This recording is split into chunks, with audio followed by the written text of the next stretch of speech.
Hi, this is Angela Denning-Barnes. I'm here at the finish line, under the World Arch here on Front Street in Nome, and we have Kaiser of Bethel coming down Front Street.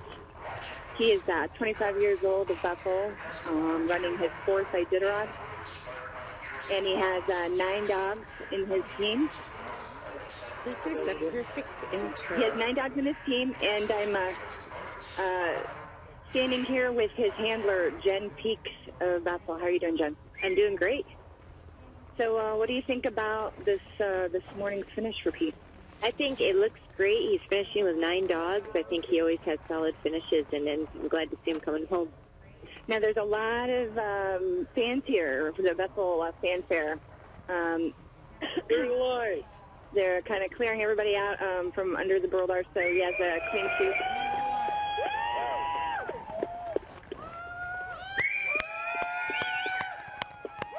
Again, he's just now entering the chute. He's got about 50 yards to go here. Hey! Clear the line!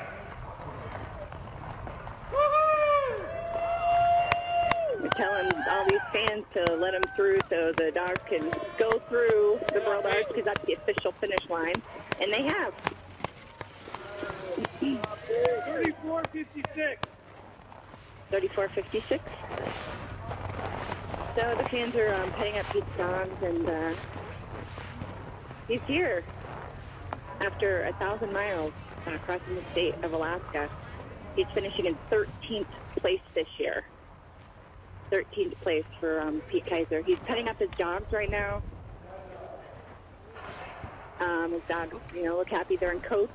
It's actually perfect temperature for dog mushing. A little cool, but no wind out there. Cold enough for the dogs to stay happy. And hopefully we'll get a minute to talk to him here about how his race went. Angela, do you know how many doggies he has? He has 9 dogs. 9 dogs that he finished with this year. So he started with 16. And that's a good number for guys to finish the Iditarod. They, after 1,000 miles, keeping 9 in harness. So I'm going to walk back with to his sled so I can talk to him. While she's walking over See to if the I can get it. Go ahead. Hey, hi Pete. We are live on KYUK, back here, hometown of Bethel. All the YK Delta listeners are listening in this morning to your finish, so congratulations for starters. Thank you. How do you think it went this year? A lot of trouble, a lot of different things to deal with this year, but it was a little disappointing, but it's such a tough race that once it's over, you're kind of just glad it's over for now. What were some of the biggest challenges? Just the team's health and a little different strategy this year that didn't really pan out the way I would have liked it to, but we're here. So were the dogs a little sick on the trail? Yeah, they did.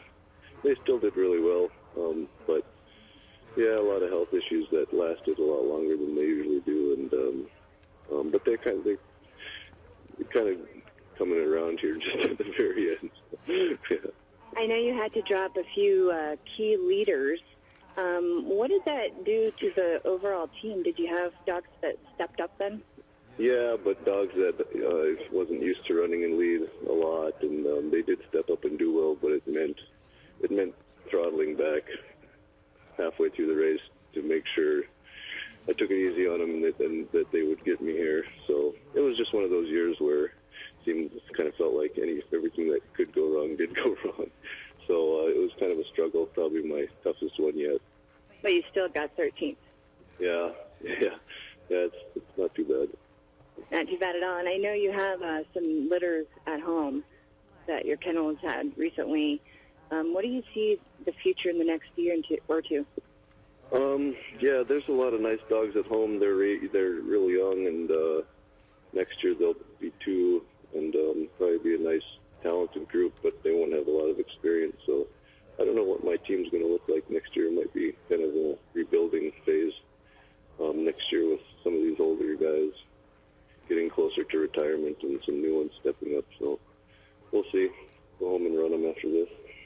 Now, you're only 25, and that's pretty young for the field of the Iditarod. A lot of guys who are a lot older than you out there. For listeners who are younger, who might be interested, in dogs and in dog mushing, do you have any advice? Don't do it. No, I don't know. It's a lot of work, and it's one of those things where you can put a lot of effort into it and not necessarily be rewarded for your efforts every time. But it is rewarding to get here, just because it is such a tough race. And you've crossed the state 4 times now. Yeah, it's kind of crazy. Feels like I was just here doing my first one. Now it's 4. Well, congratulations. Welcome back. And I know there's some other people who want to ask you some questions. So that was Pete Kaiser. He's getting his gear checked now. They're going to make sure he has the gear that's required for him to finish, which would be dog booties and bags.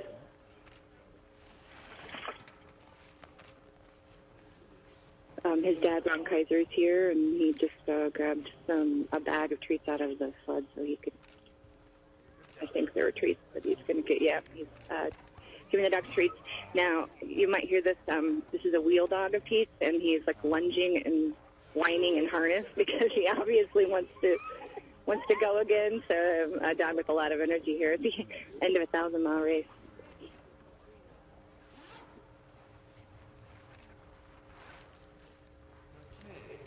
Angela, while they're waiting there, about what time did he get in? I don't have an official time. Yeah, okay. But probably about 5 minutes ago. That's good. That's good. Well, we're really proud here in Bethlehem. 13. 13. 14 or 13? 13. Angela, maybe you can describe what yeah. you're checking. Sorry. Let me see if I can go grab his dad, Ron Kaiser, who has been, a long-time Bethel musher. He ran the K300. He's run sprint races all over the Waukee Delta, Dillingham, Yukon, and the Kuskokwim as well. He's here with the dogs, feeding them a salmon snack.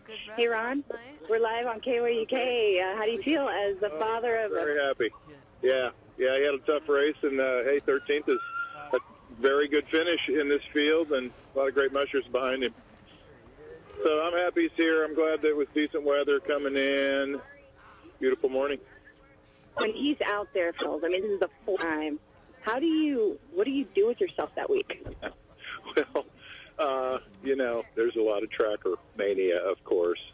And I know there's a certain amount of anxiety that goes with this whole thing because, I want him to do well and I want him to not have too tough of a time of it. And it sounds like the course was pretty rugged and, his race was maybe the hardest he's ever had, it sounds like to me from listening to him on the radio. But, Iditarod not an easy thing to do.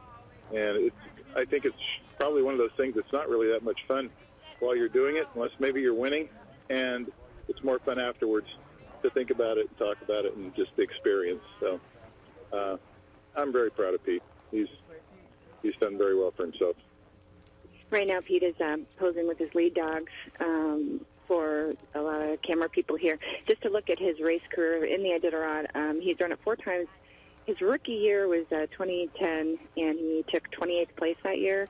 In 2011, he got 8th place, 2012, 5th, and this year, 13th. So, that's top 30 every single time, and then top 23 times. Yes, he has a great record, and, he'll be back and see if he can get back in the top 10, top 5, and